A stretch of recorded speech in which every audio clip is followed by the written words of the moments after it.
thing that matters is the wind inside the main.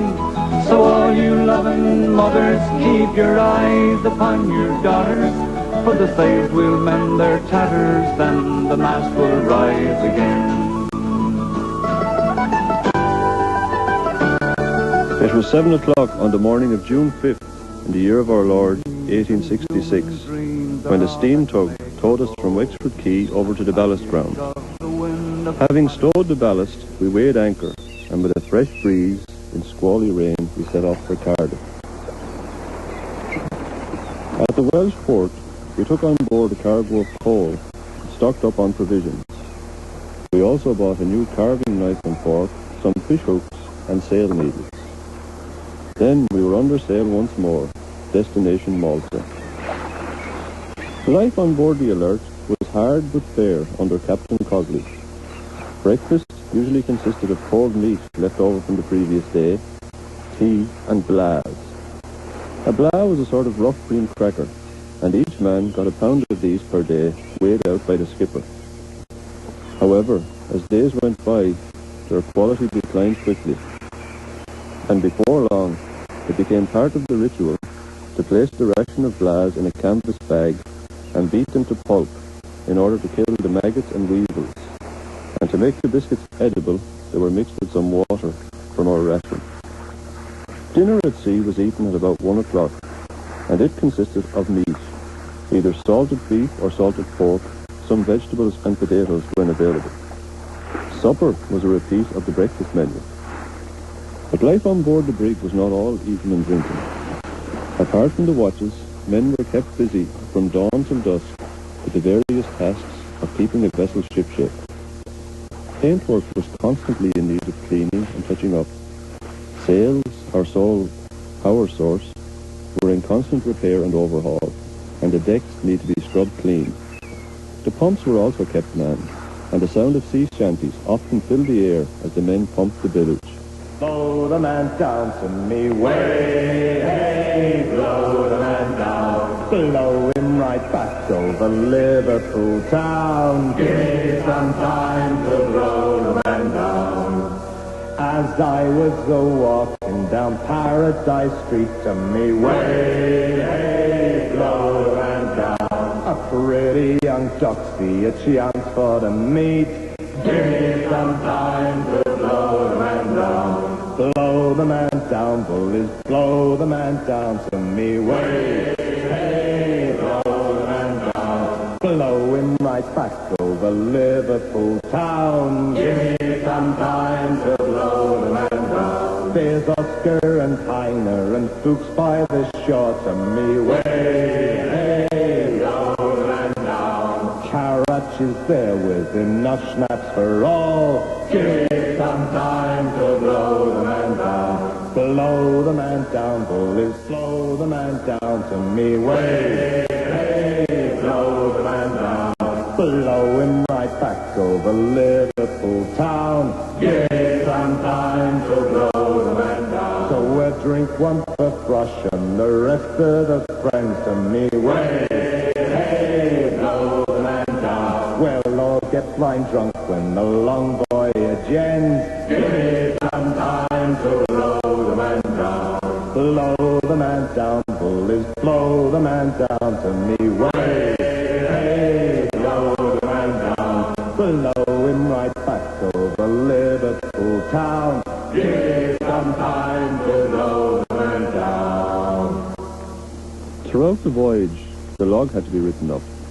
In this we recorded the exotic places that we passed: Cape St. Vincent's, Cape Dijak, Gazar and Santa Maria Island were more familiar to us than Mary Street in New Ross or Sackville Street in Dublin. We also watched eagerly for ships from our home port. After 1 month sailing, we entered Malta Harbour. The pilot boat came alongside and directed us to the quarantine harbour, where we raised our quarantine flag and stayed moored for 2 days. Then we moved on to berth at Store 95 on Rope Walk Street and began to unload our cargo. This was done with a hand winch and was again accompanied by the work songs of the seafarers. Way haul away, we'll haul falling. Way haul away, we'll haul away, Joe. Way haul away, we'll keep the packet rolling. Way haul away, we'll haul away, Joe. Louis was the king of France before the revolution. Way haul away, we'll haul away, Joe. But then he had his head cut off, it spoiled his constitution. Way haul away, we'll haul away, Joe. Oh, when I was a little lad, or so me mother told me, way haul away, we'll haul away, Joe. That if I didn't kiss the girls, me lips would all go mouldy. Way haul away, we'll haul away, Joe.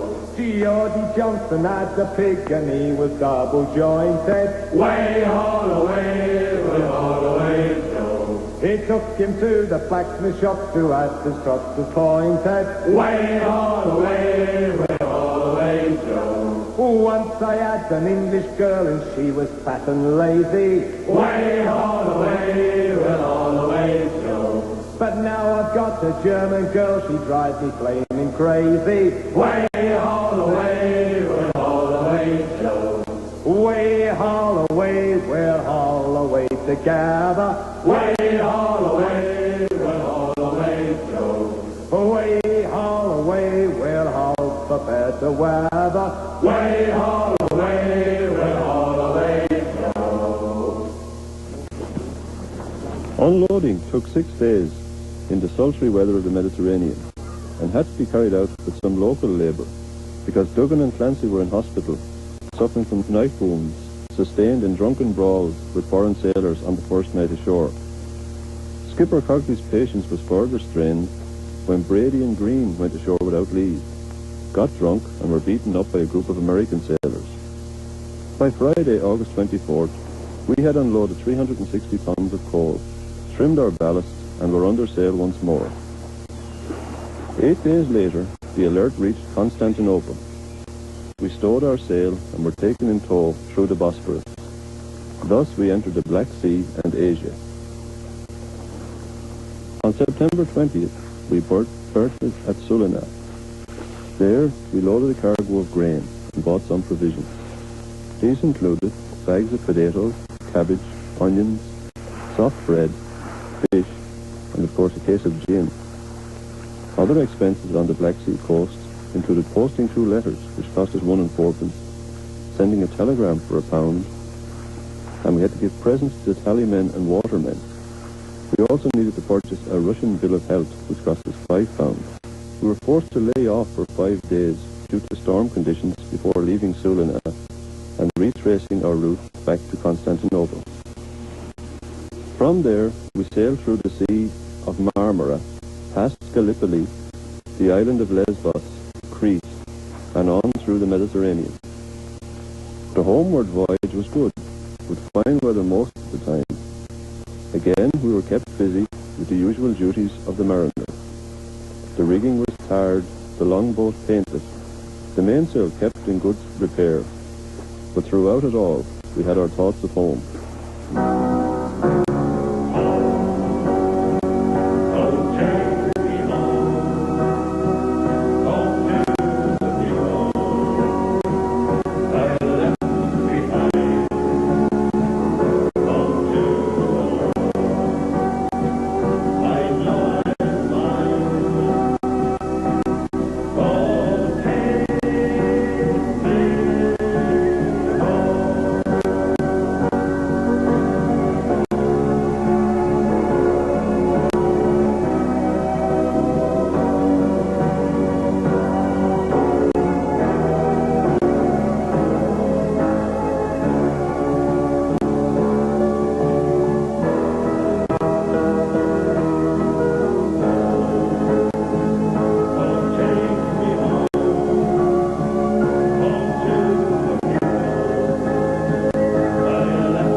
On Monday, November 12th, we spotted the Metal Man off Tramore and squared away for Tusker.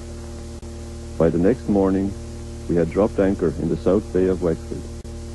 During that day, the smaller vessels Topaz and Taylor Naylor came alongside to offload some of our cargo, which would enable us to